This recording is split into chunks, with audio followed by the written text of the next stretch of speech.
όρεων αγγέλευσ ματιούτων. Ευλαβήσε στο καλέωμο. Αρτήλιον πέρας γάρ λούακι ενδύνος τρίβορτουν έστη. Κοιλάδαν γελιστέοι κατατρέπουν. Κλαπίσει, η μη φωνεύσει.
Welcome to Mummies of Ancient Egypt.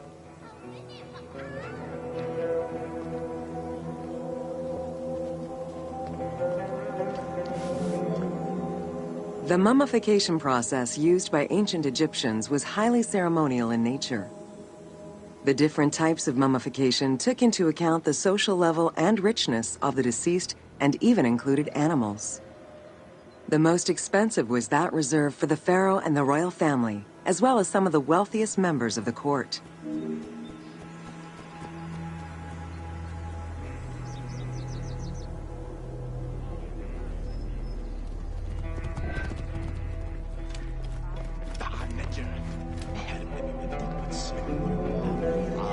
The first step was cleaning.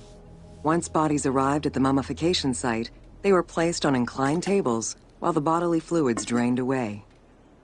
They were then cleansed by priests until they were deemed ready for the purification process.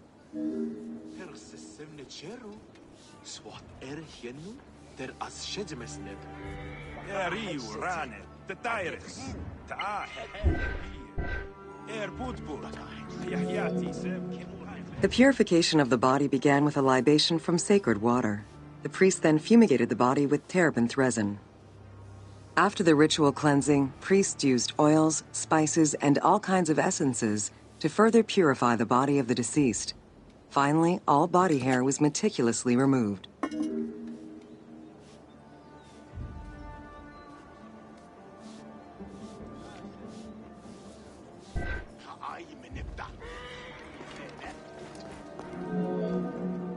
Once the body was properly purified, embalmers removed the organs, following very specific procedures. First, the brain was extracted by inserting a spoon through the nostril to break the ethmoid bone. Then, using a spatula, the pieces of the brain were removed as thoroughly as possible. What matter remained was extracted after a process of liquefaction, achieved through the use of a caustic liquid. The cranial box, once emptied, was rinsed and disinfected with palm wine, and then stuffed with strips of linen cloth and liquefied resin.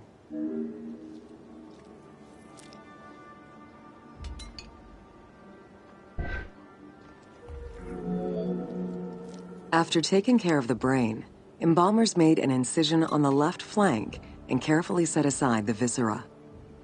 The inside of the body was also rinsed with palm wine.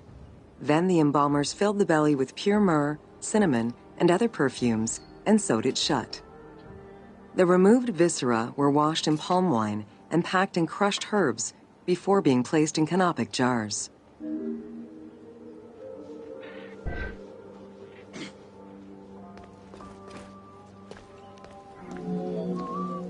Canopic jars were placed close to the sarcophagus or kept in a chest nearby. At first, the viscera were wrapped in tissue and placed in the vases. As the ritual requirements became more elaborate, ointments, spices, and even water and natron were added to the process.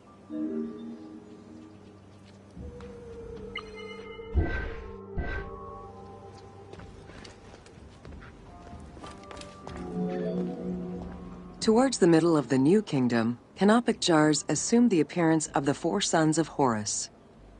They were known as the protectors of the viscera. These protectors had their own guardians, each a goddess of the dead. Imseti, the human-headed god, protected the liver and was protected by the goddess Iset. Hapi, the baboon-headed god, protected the lungs and was protected by the goddess Nephthys. Dumut-Ef, the jackal-headed god, protected the stomach and was protected by the goddess Neith. And finally, Kebesenuef, the falcon-headed god, protected the intestines and was protected by the goddess Selket.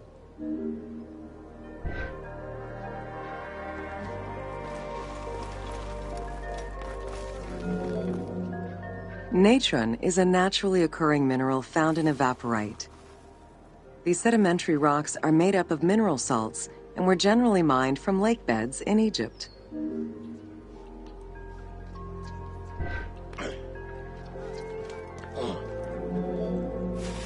Embalmers used natron as a desiccant to dry the flesh and stop the corpse's putrefaction process.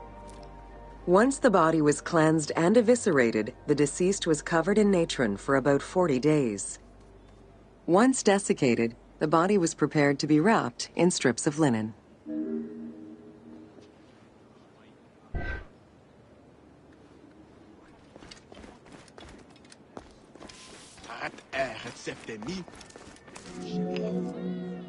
Once the body was fully desiccated by the natron treatment, embalmers oiled, painted, and sometimes even added hair extensions or a wig. They often used a henna-based antiseptic preparation to give the body a more colorful and lively appearance while preparing it to resist molds and fungi.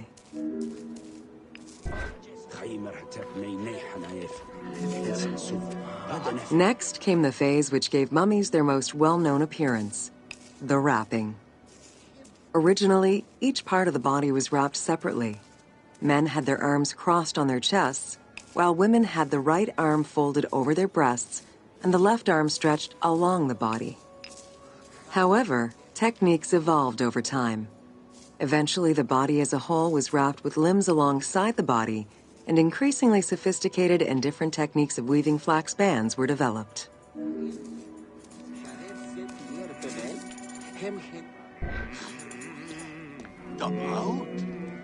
In addition to the jewelry and amulets arranged on the skin of the deceased, amulets were also carefully inserted into the weaving of the linen strips.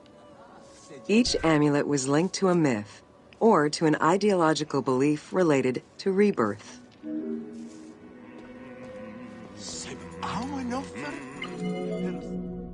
Masks were an important part of a mummy's finery. Early wooden funeral coverings were very expensive, however, and soon replaced by masks created through a technique known as cartonnage.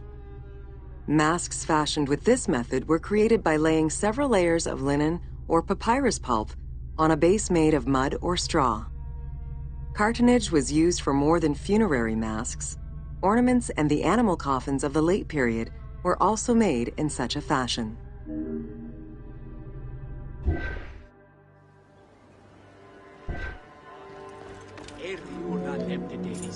Cartonnage evolved to cover the entire body of the mummy during the 22nd dynasty. The mummies were placed on a board inside a rigid envelope of cartonnage, which was laced at the back with a string. Extremely cost-effective and visually pleasing, this technique was very popular through all layers of the society.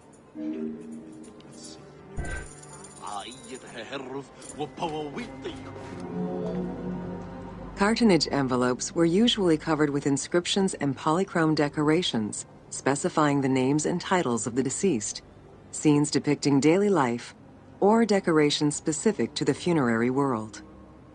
This was a true gift for Egyptologists eager to study the funerary rites of the ancient Egyptians.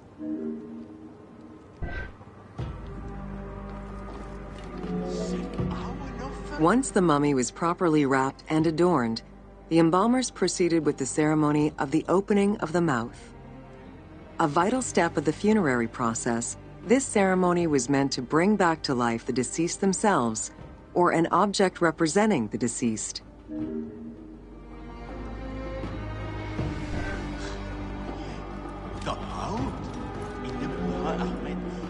There were no less than 75 different stages for the opening of the mouth. It required the application of the same oils, ointments, spices, and perfumes used during the mummification process. Makeup was sometimes part of the process as well.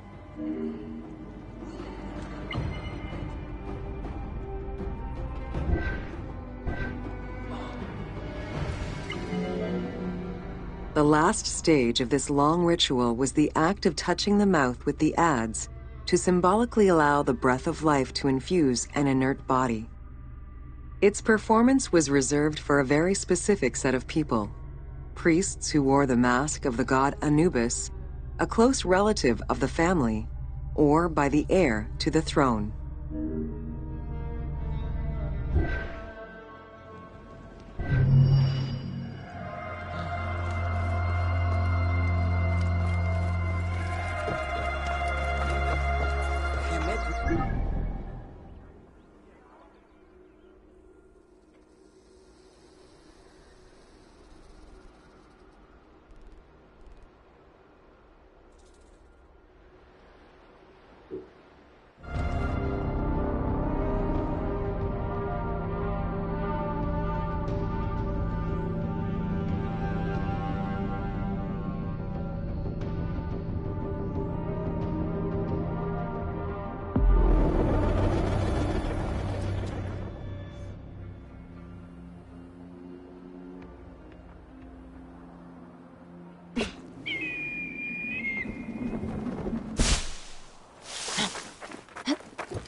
Whoa, whoa.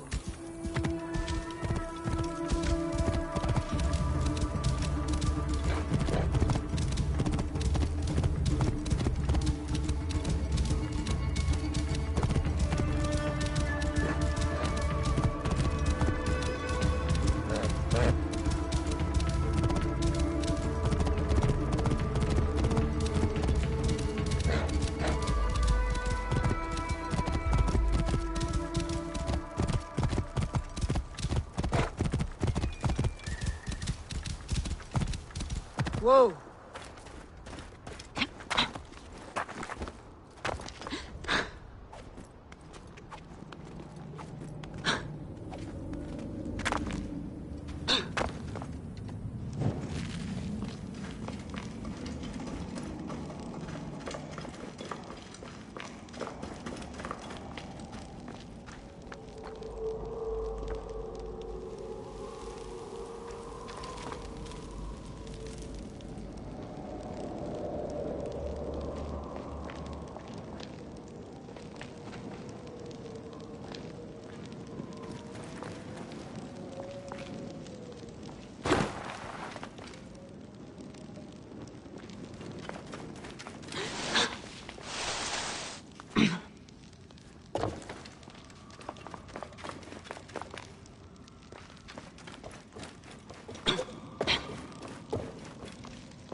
Ja!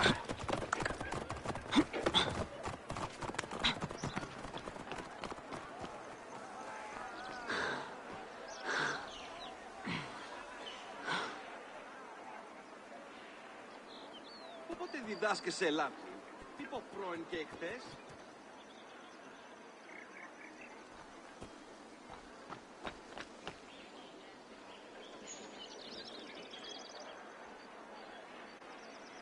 You